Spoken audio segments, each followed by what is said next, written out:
Bonjour tout le monde, Veille Thierry, je suis ravie d'être avec vous et j'espère que vous allez bien. Comme d'habitude, alors on va déjà commencer par ça, je m'appelle Veille Thierry pour ceux et celles qui ne me connaissent pas encore. J'ai de très jolis défauts et je vous demande effectivement de m'écouter, mais par contre de ne prendre que ce qui vous fait vibrer en vous. Vibrer, c'est-à-dire qui vous parle, où vous avez un ressenti agréable ou même désagréable parce que ça vous permet de voir que bon, si c'est désagréable, c'est que ça vous parle et qu'il y a peut-être quelque chose là à aller travailler. Ok. Je me sers de tout support pour vous transmettre les messages qui m'arrivent. Et j'ai remarqué avoir tendance à les expérimenter dans ma vie de tous les jours. Donc c'est vrai que c'est plus facile pour moi aussi d'en parler. Ok, là, il y a une phrase qui est ancrée en moi maintenant. Ça fait un petit moment, mais c'est vrai que je ne l'exprime que maintenant. C'est là que je vois également l'évolution de mon parcours. C'est là que je vois l'utilité aussi d'avoir eu tout au long de mon histoire des miroirs. Alors pour les personnes qui viennent d'arriver, pour moi les miroirs ce sont des autres, quel que soit l'autre, une personne en face, qui nous nous permet de voir ce que nous ne voyons pas. Imaginez-vous devant un miroir, une glace, et puis vous vous regardez. Là, vous allez voir, on va dire, toute votre beauté, mais en général, on ne voit pas sa beauté, mais on voit surtout ses imperfections. Donc, quand on est face à ce miroir, à cette glace, on est physiquement que soit avec ce miroir. Mais dans la vraie vie, on n'a pas un miroir comme ça perpétuellement avec nous dans notre sac à main. Peut-être les femmes, oui, pour se remaquiller, mais sinon, on ne l'a pas en permanence.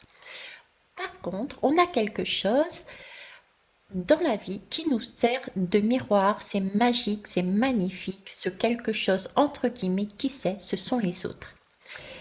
Donc, quand il n'y a qu'une personne en face de vous qui vous fait waouh, je rêve d'être comme elle, ou au contraire, mon Dieu, qu'elle m'agace, ce n'est en fait que vous, dans votre salle de bain, face à votre miroir.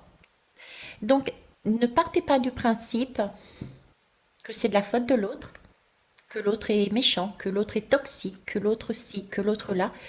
Il est juste là, sur votre chemin, pour vous faire comprendre, pour vous montrer qu'à ce moment, cet instant, cette seconde, cette nanoseconde, vous avez cette attitude, cette façon de penser, de réagir, cette croyance et qui peut vous freiner. Que vous ne mettez pas forcément en valeur aussi, si vous êtes waouh, j'aimerais être comme cette personne. D'accord? Alors, cette phrase-là, alors tout ça pour vous dire que ces miroirs m'ont permis d'arriver à cette phrase. Cette phrase, c'est, j'imagine, la dire à quelqu'un, au pluriel et au singulier, c'est je n'ai plus besoin de toi. Je n'ai plus besoin de. En parlant à une personne en face. Ok? Je n'ai plus besoin d'eux. Qu'est-ce que j'y mets derrière? Alors, je vais vous dire ce que j'y mets derrière, mais j'aimerais d'abord aller les voir avec les lames. C'est parti. Pour ça, j'ai pris l'oracle des femmes médecine.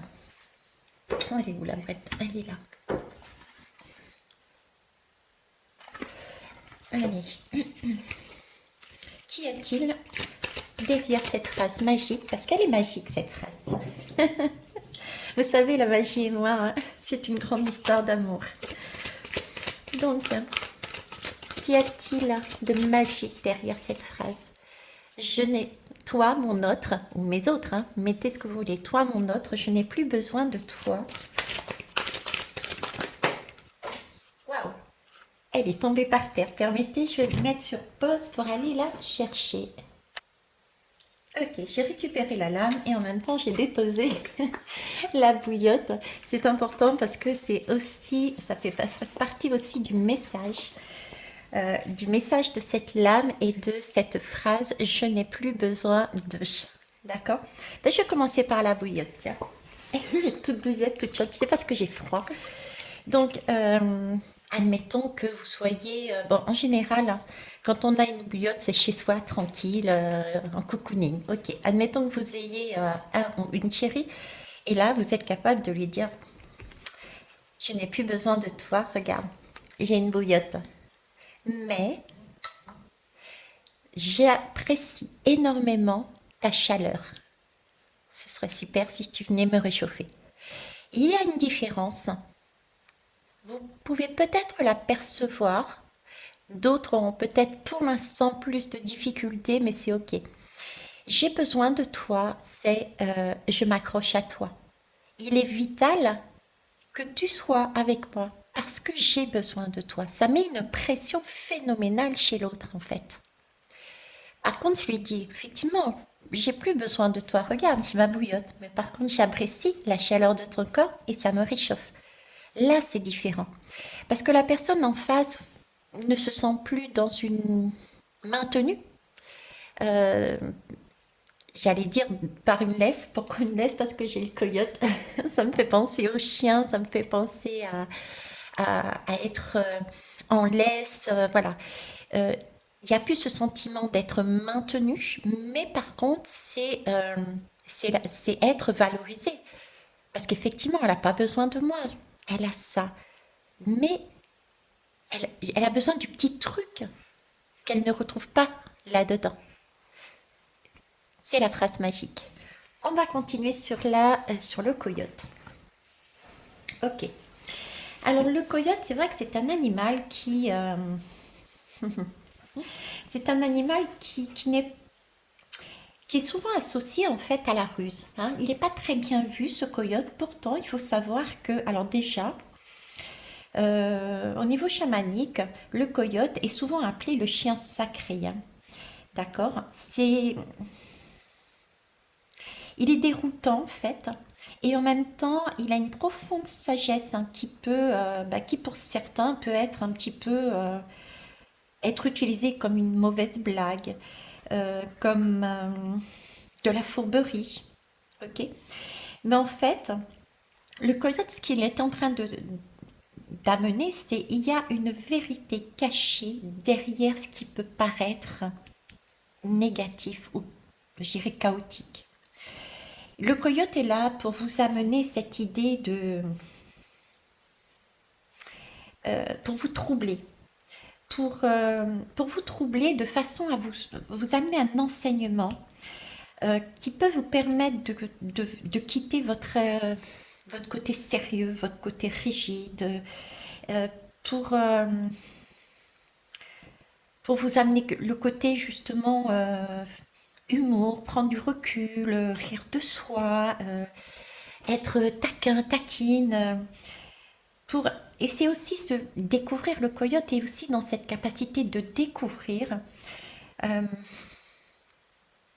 des ressources inconnues, des façons de fonctionner inconnues. Et c'est ce qu'on nous demande actuellement justement, c'est de trouver la troisième voie. La troisième voie, c'est ce côté taquin, c'est prendre du recul avec cette rigidité, avec cet esprit sérieux, c'est retrouver cette médecine du rire. Euh, c'est un peu comme un clown sacré en fait, d'accord? D'ailleurs, je suis en train de lire, c'est marqué faites preuve d'humour, le rire est votre médecine, c'est ça. Il est là pour amener ce côté humour, ce côté rire, ce côté soin. Le rire est en soi déjà une médecine. Je me rappelle que mon père, qui est prof, enfin il n'exerce plus, mais prof d'anglais, la première chose qu'il faisait quand il rentrait en cours, je le sais puisque je l'ai eu pendant 2 ans, il demandait à ses élèves de se lever et de rire. Alors au début on avait eu des difficultés, mais lui-même riant à chaque fois, au fur et à mesure, c'est devenu une habitude. On rentrait et on rigolait pendant 2-3 minutes. Et je peux vous dire que le cours qui suivait était tellement plus zen, tellement plus posé, c'était une totale autre ambiance. Ceux qui étaient dans le bas parce qu'ils avaient eu des mauvaises nouvelles, c'était pas bien, ils n'avaient pas dormi, n'avaient pas la même vibration. Et ça, c'était génial. Et en parlant de vibrations, etc., je ne sais pas si vous avez entendu mon casque. Ok. Euh, donc, cette phrase magique, cette phrase, derrière cette phrase, je n'ai pas besoin d'eux, euh, c'est la troisième fois. C'est on sort de cette obligation et en même temps, on n'est pas non plus totalement détaché. On montre en fait que la personne est importante, mais parce qu'elle amène un plus dans sa façon d'être, de dire, de faire, dans ses particularités, un plus de ce que vous avez. D'accord? Je trouve ça très beau. Ok. Alors, je vais prendre des dos de deck parce que, eh ben voilà, c'est magique. Quand je vous dis que la vie est magique, moi je la kiffe, hein. Alors, ici, je vais mettre comme ça, tiens, la troisième fois. On parlait d'humour tout à l'heure, hein? Je vous parlais d'humour, hein. Ben, c'est ça. Le coyote, c'est vraiment cet humour, ce rire de soi, rire de la vie, rire de ce qui se passe. Et pour preuve encore, regardez ce qu'il y a là. La femme médecine de l'amour inconditionnel. Je vous rappelle la magie de l'amour. Vous êtes bénis. Et, euh, et j'avais pas encore tiré les lames. Si, celle-ci était tombée, mais j'avais pas découvert non plus celle-là. Et j'avais posé ma bouillotte dessus. Donc c'est bien là, je vous parlais du côté intime. Donc j'ai aussi ce côté, c'est un message supplémentaire qui est en dehors, on va dire en dehors, mais en même temps pas tant que ça de la guidance. Ce qu'on est en train de me dire là aussi, c'est que pour être dans cet amour inconditionnel, il faut savoir se préserver. Préserver quelque part, je l'ai mis dans mon post de la communauté, je ne sais pas quand est-ce que je vais la mettre en ligne, préserver son intimité. Parce que offrir à tout le monde, c'est s'oublier soi. Du coup, on n'est pas authentique et on ne peut pas dire cette phrase, je n'ai pas besoin de toi.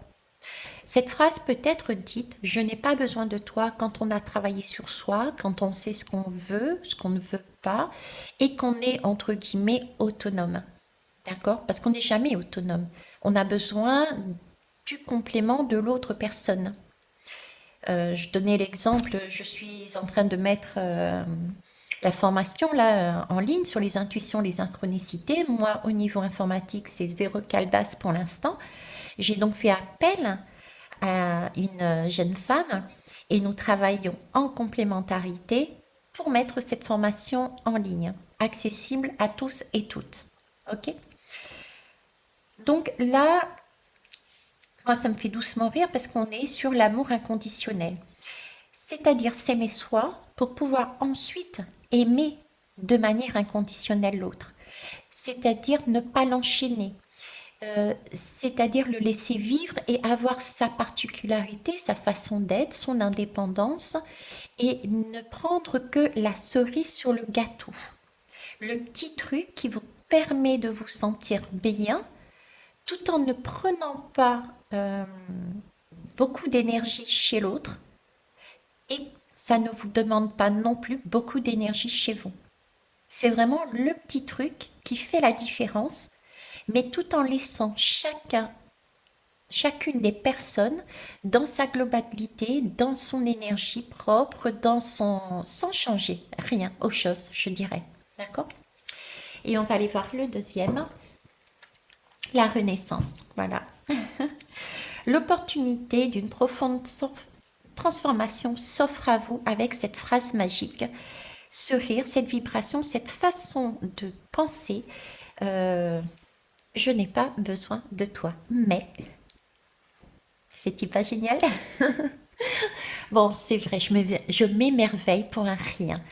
Eh ben, ceux qui sont pas contents, la porte est là, grande ouverte. Allez-y. Alors, ensuite, je vais prendre... J'ai envie de compléter. Alors, c'est avec... Il n'y a pas de nom vraiment. Hein, c'est un oracle aussi que j'utilise rarement, si ce n'est en guidance privée. Vous avez d'ailleurs mes coordonnées dessous si vous souhaitez des guidances ou des soins énergétiques. Alors, j'essaie de lire en même temps. L'oracle de Michael. Voilà, c'est l'oracle de Michael. Ah bah, décidément, Michael est présent partout en ce moment. Hein. C'est pas anodin, tiens, si je l'ai pris. C'est parti. Donc, la phrase magique, je n'ai pas besoin de toi, mais qu'est-ce qu'il y a derrière?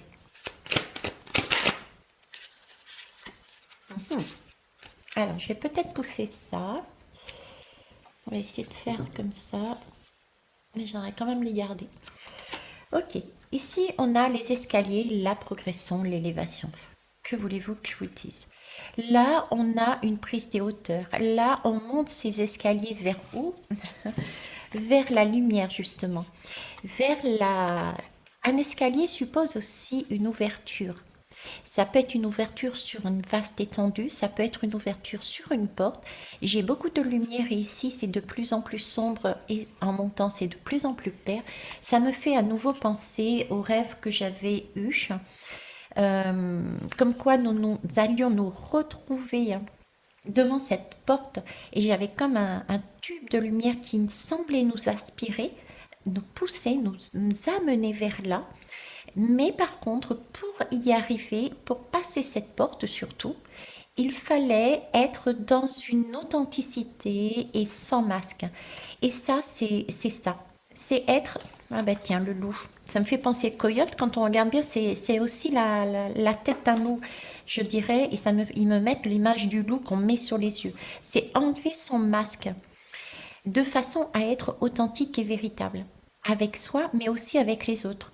Ne pas vouloir changer l'autre et être soi-même dans sa totalité. D'où l'idée de tout à l'heure de préserver ses énergies en étant plutôt dans un cercle, je dirais presque intime, de façon à ne pas se disperser, parce que se disperser avec les uns, avec les autres, donner à tout le monde, déjà on s'oublie, mais en plus on perd de l'énergie. On essaye de s'adapter, on essaye de faire au mieux avec telle personne et telle autre, on change de personnalité, on change de masque à chaque fois, et le soir on est crevé, quoi. On a joué tous les rôles de la pièce de théâtre, le soir on est fatigué. Tandis que si on a très peu de monde, on peut se permettre déjà, et d'une, parce qu'on en aura toujours des masques, et d'une, d'en porter moins. Mais ce qui est super intéressant, surtout quand on est vraiment très très restreint, très à deux par exemple, là on a cette possibilité de fonctionner sans masque. Ok? Donc voilà. Donc ça c'est une progression. Ça marche. Alors, est-ce qu'il y a une autre? Non, j'en ai trois. J'en veux plus qu'une, s'il vous plaît. Alors, il y en a une qui s'est retournée. Ok.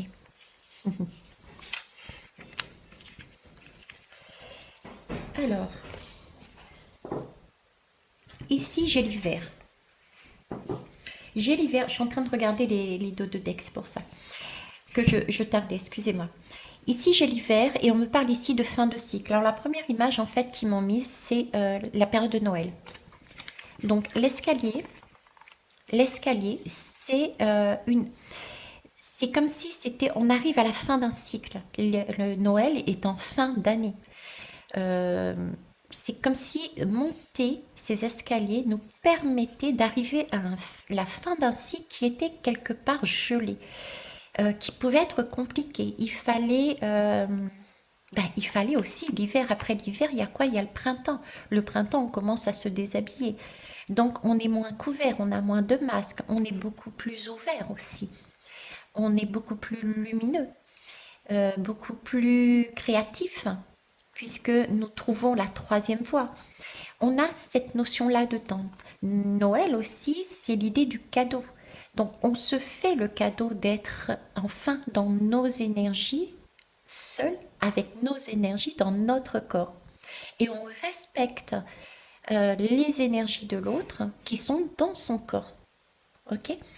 Donc il y a cette idée-là. 8 et 2, c'est bien du... Et c'est encore validé par le son de mon casque. 8 et 2, c'est aussi la roue de fortune. Donc c'est une roue un cycle qui est fini. On arrive à la fin d'un cycle. Encore une fois, on reparle. Et ça amène quoi? De l'abondance, du cadeau. Ok?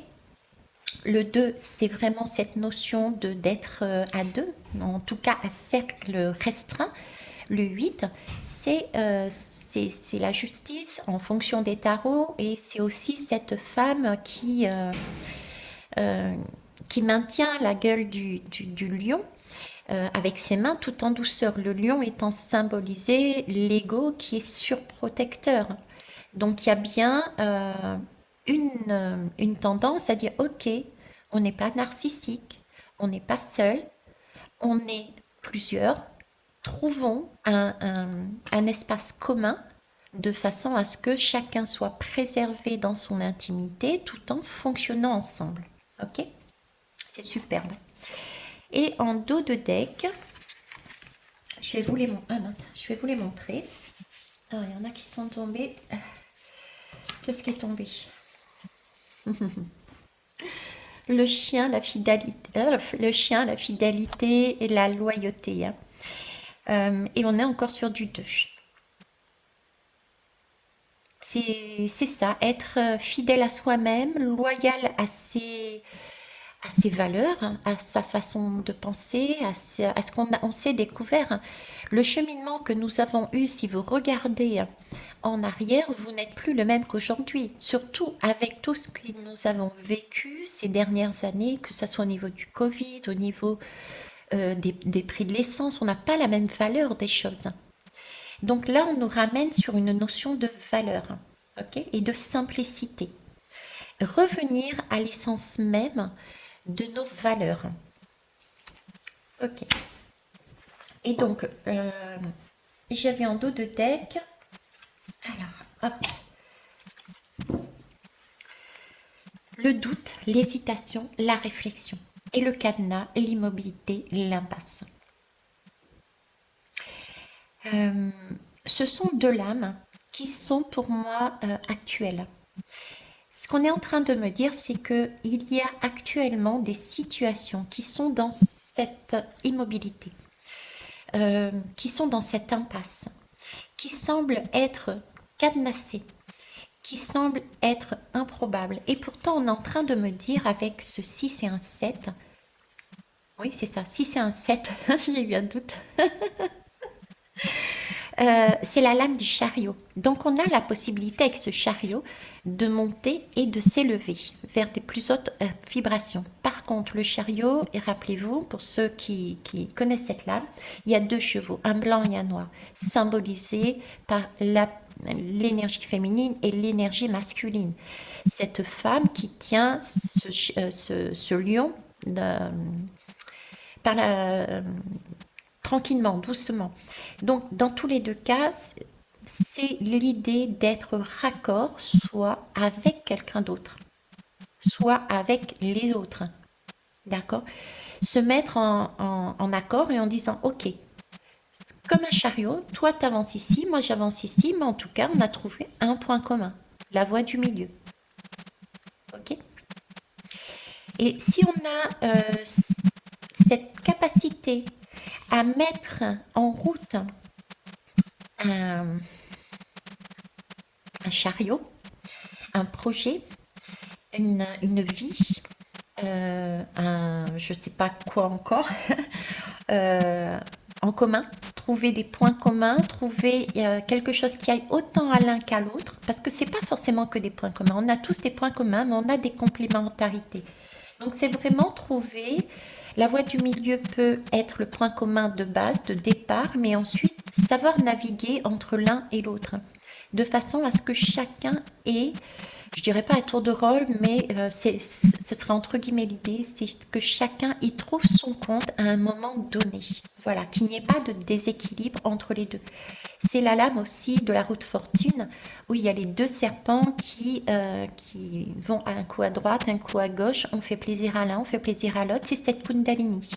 Et là, on a l'énergie de vie, celle qui est waouh, parce qu'on est bien et l'un et l'autre. D'accord ? Donc actuellement, il y a des situations qui sont dans cet état-là et on propose de changer cette vibration en utilisant cette énergie. Ok ? Il peut y avoir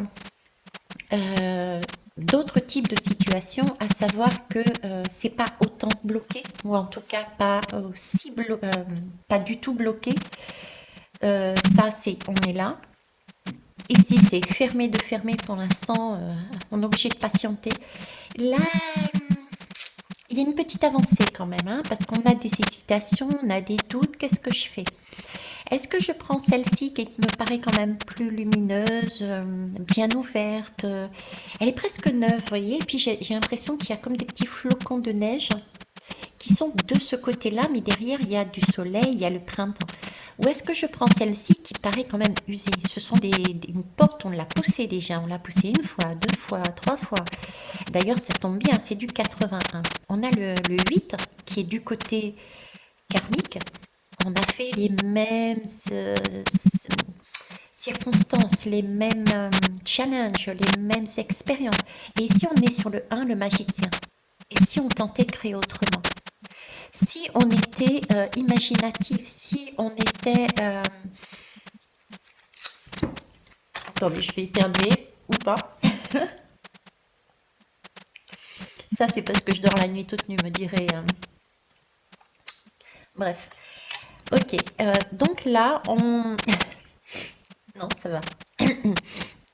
Donc là, c'est le côté magicien, créer une nouvelle voie, la troisième voie. Soit on repart sur les anciens schémas, soit on va vers les nouveaux.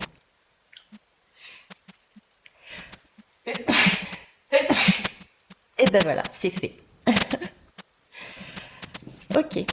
Et ben écoutez, voilà ce que je peux vous dire. Si ce n'est que 8 et 1, ça fait 9. On est presque arrivé au bout. Vous voyez, c'est pour ça que je vous disais, il y a des situations qui sont déjà là. Il y en a d'autres qui sont pour l'instant totalement sur place. Et c'est confirmé, c'est la troisième. Ça bouge pas. Et puis il y a celle-ci qui a bien avancé. Il y a juste un chouïa, comme disent créoles. Un chouïa pour pousser la porte. Ok. Et pour ça, pour pousser la porte, eh ben, il faut enlever le masque. Parce que derrière, il y a un cadeau. Waouh! Vous voyez comme c'est magique. Je vous dis, la vie est magique. Écoutez vos intuitions et intentions, oui. Suivez vos intentions premières, vos intuitions, et écoutez les synchronicités. D'accord? Le cadenas, faites-le péter. L'indécision, vous pouvez avoir le doute. Écoutez vos intentions premières, vos intuitions. Osez enlever vos masques. Il y a un cadeau derrière vous, derrière cette porte. Il y a une bénédiction, il y a une récompense. Ok? Voilà ce que je pouvais vous dire. Je vais vous mettre les lames ici. Alors, ça, et puis, c'est surtout ça qui est intéressant. Hein. Le masque et le cadeau. Ok. Par contre, attention, hein, on peut vous dire de prendre le temps. Il s'agit de construire, de se découvrir et de se reconstruire. Donc, ne pas être pressé non plus pour, une fois ce doute éliminé, avancer pas à pas. Okay, parce qu'il s'agit vraiment d'ancrer les choses. D'ancrer les choses. J'ai un autre message qui me parvient là. Il va y avoir des reconnexions, il va y avoir des messages qui vont être envoyés, qui vont être amenés, qui vont vous parvenir. Okay, alors, c'est des messages à l'extérieur, de personnes extérieures. Ça peut être aussi des messages intérieurs, ok, de vous à vous. Donc, écoutez vos intuitions et vos synchronicités, on revient dessus. Et fiez-vous, observez, regardez ces messages. C'est important pour en ce moment. De bien les regarder, de bien les voir, de prendre son temps pour peut-être aussi les lire et les regarder parce que c'est quelque chose qui va être vraiment ancré. Ce que j'entends par là, c'est avec cette bouteille à la mer, c'est ne pas agir en disant waouh, ça y est, j'ai un message et on se laisse déborder par son émotionnel et du coup on s'oublie. Et on n'a plus cette phrase magique de je n'ai pas besoin de toi, mais. Voyez? Ce qui veut dire que si vous vous sentez pas prêt ou pas prête pour dire cette phrase, attendez, tout simplement. Soyez patient. Il y a un timing divin pour tous et toutes. Ok? Sachez que là, c'est quand même l'ange gardien, le protecteur qui est à vos côtés. Donc, quelle que soit la porte, je dirais, vous ne vous tromperez pas. Il n'y a pas d'erreur. Ok? Et vous allez bien vers votre rêve, votre souhait. C'est bien votre destin. Quelque part, on y est poussé. C'est pour ça, une fois, j'avais fait une guidance. Est-ce que vraiment on a notre destinée en main? A-t-on vraiment choisi notre destinée en main? Je l'avais faite, cette guidance. Si j'arrive à la retrouver, je la mettrai ici ou là, un des deux, si j'ai le temps. Ok? Voilà. Et pour ça, ben, encore une fois, hein, patience. Et prenez de la distance. Prenez de la distance par rapport, prenez de la hauteur, prenez du recul sur ce qui vous arrive. Ne restez pas le nez collé au guidon. Levez un petit peu les yeux et regardez au loin. Qu'est-ce qui se passe au loin? Je suis sur mon vélo, dans mon corps. Est-ce que, parce que j'ai une personne en face en vélo, je vais lui grimper dessus avec mon vélo? Et non, parce qu'on va se casser tous les deux la figure. Par contre, ce que je peux faire avec mon vélo, c'est me mettre à côté de lui, côte à côte. On peut rouler ensemble sur la même route, le même chemin. Et puis, ben, cette personne te dit, ah, ben, on va aller voir ça. Ok, on y va. Et puis, le lendemain, ça va être, ah, tiens, regarde, si on faisait ça. Vous voyez, c'est un peu cette idée-là. Ok. Je vous souhaite une très belle chérie. Je n'ai pas besoin de toi, mais bisous, bye bye.